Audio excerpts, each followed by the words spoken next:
The night I discovered my pregnant wife was cheating, my world shattered in an instant. I felt every ounce of hope slip away as I stared at the proof in my hands. But even in that darkest moment, I knew one thing. They'd regret ever crossing me. If you've ever been betrayed by someone you loved, you know the pain that settles like a weight in your chest. Hit that like button if you felt the sting of betrayal.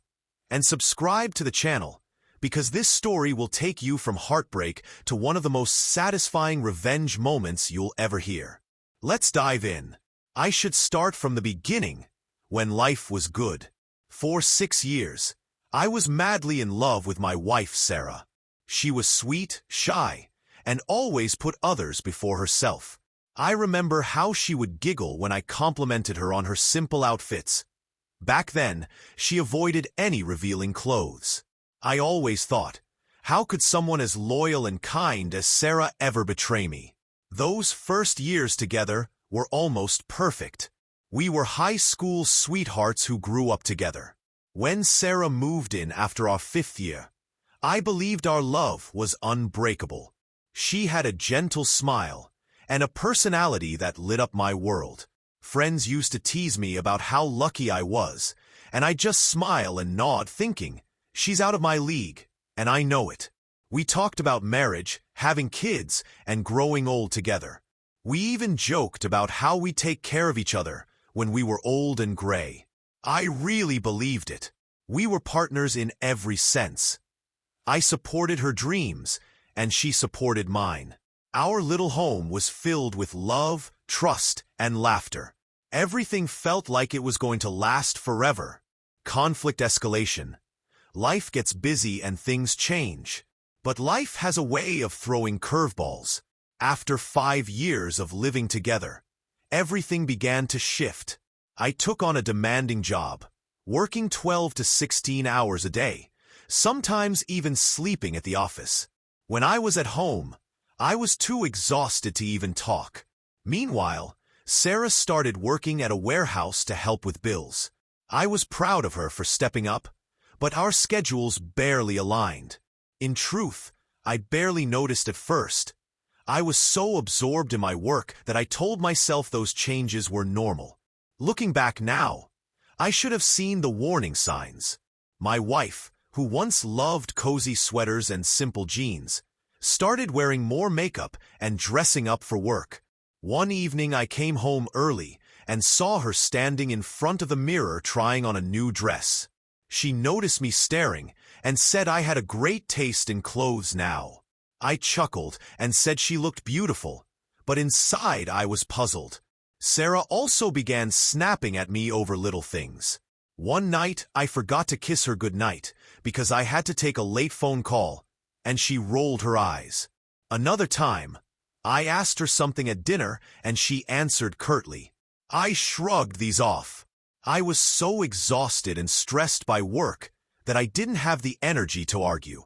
I told myself it was temporary, that once I was back on my feet, she'd understand. I was so wrong. Then one morning, a bouquet of red roses arrived at our door. I opened the box to find no card. When I asked Sarah about them, she smiled and said, "Some guy at work sent these for my sister." She seemed genuinely happy, and I believed her.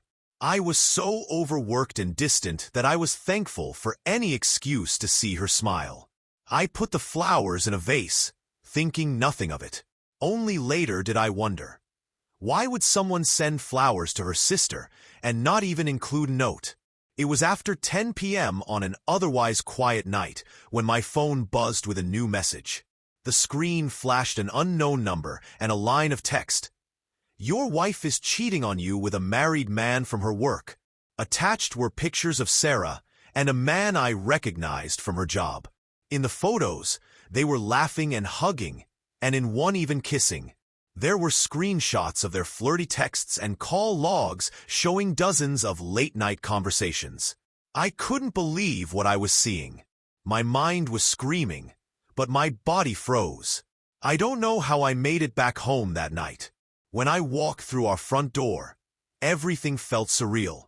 The house was dark and quiet except for the hum of the refrigerator.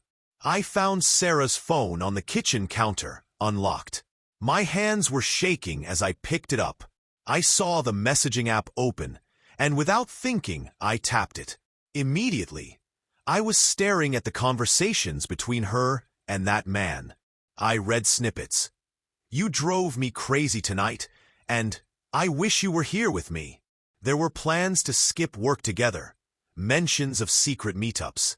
I scrolled through the messages one by one. She had even admitted feeling guilty for days when she was out with him. Each deleted message on my wife's phone felt like a dagger to my heart. It hit me all at once. Every suspicion I'd had was true. My blood ran cold. The shock turned to anger so quickly I felt it in my bones. I shot a quick text back to the unknown number. "Who is this? Why are you doing this?" Moments later, a reply came with a photo. My own wife, Sarah, smiling with the man next to her car. And the text, "I'm Emily. I love my sister, and she couldn't live with this lie anymore. I'm sorry you had to find out like this." Everything snapped. I slammed my fist down on the counter. My heart pounded so hard I thought I might pass out. Those pictures, those texts, the calls. Every lie was laid bare in front of me. Without another thought, I grabbed my keys and stormed out the door into the night. I found Sarah at her sister Emily's house, curled up on the couch with a blanket around her shoulders.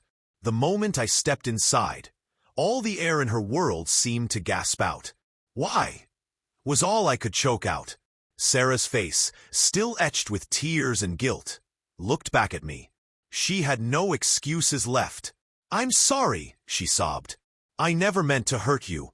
It was a mistake. I only did it because I felt so alone." Her words trailed off as I shook my head, struggling to process it all. That night, I held Sarah's phone on my lap and let her walk me through each moment that had shattered us. I demanded details. Where they met, what they said, how the flowers came into play. Tears streaming down her cheeks, she confessed it all. She admitted sneaking out to meet the man, skipping work together, the one time they had sex in the back of her car. Every confession was like a punch to my gut. I could see her pain, and I saw how guilty she felt. "It was never about the money or our baby," she cried, guilt ripping her voice. "I'm so sorry. I don't even know what happened. I blame myself too." Listening to her, I felt as if I were right there in those moments, heartbroken in her place. But amid that hurt, something hardened in me. I still love Sarah, but I realized I couldn't just let this lie continue. All night I sat in silence processing. By dawn, I had made a decision. I gathered the evidence. Screenshots, photos, every secret message. I printed copies of the incriminating texts and images. I wrote down the dates and notes of every missed dinner and every lie. The plan formed in my mind. I was going to expose the affair fully, to Sarah and to the man's wife. They had to feel the weight of their actions. With the evidence stacked neatly in my hands, I looked at Sarah. "I need both of you to know what you did," I said quietly, trying to steady my voice. Her eyes widened in shock. "No, please don't," she whispered. But I was beyond mercy. I drove to Emily's house, where Sarah had been staying. Emily answered the door tired and confused. "Emily, we need to talk," I said softly. Inside, I laid out the evidence on her coffee table. The photos of Sarah with her coworker, the printed texts. Emily's face went pale as recognition dawned. "Oh my God," she said, voice shaking. Emily's husband arrived moments later. Seeing the evidence, his jaw dropped in disbelief. In that living room, all the hidden secrets came crashing down. Emily stared at Sarah, heartbreak and betrayal in her eyes. Sarah looked like a child caught in a storm, tears shaking, unable to form words. I watched from the doorway as Sarah's world unraveled. There were no car crashes or fights, just raw reality. She sank to the floor, overwhelmed by the full weight of what she had done. No punches were thrown, but the tension was thick with pain. Sarah reached out to me instinctively, but I gently stepped back. "Turn around and show them the flowers," I said quietly. Sarah obeyed, holding up a printed photo of the rose bouquet. Her eyes fell to the card in her hand where I had written a message. From Emily. Emily's face crumpled as realization hit. The bouquet card, a detail Sarah had once excused, was now exposed as a lie I had fabricated. From Emily, the card read in bold, deliberate print. Stunned silence followed. Sarah finally looked at me, understanding in her eyes. I saw it all. The shock, the regret, the humiliation. In that moment, justice didn't come as fireworks or loud confrontation. It came as a cold truth staring back at her. She had been outplayed at her own game. Turning to leave, I looked back at Sarah's tearful, remorseful face and said quietly, "I hope you never forget this." With that, I walked out into the dawn, feeling the crushing weight of betrayal start to lift just a little. That day was a turning point. I learned painful lessons about trust, love, and staying true to myself. Sarah and I are now in a new place, trying to work through the damage for the sake of our baby. Her remorse is real, and she's committed to earning back what she broke.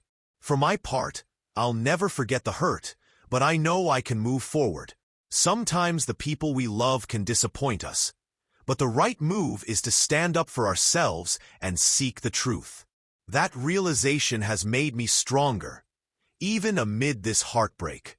If this story reminded you that true love never betrays, and that we all deserve honesty and respect, share your own experiences in the comments below. Your story might help someone else find strength. And if you want more true life stories of heartbreak and triumph, subscribe to the channel and hit that like button.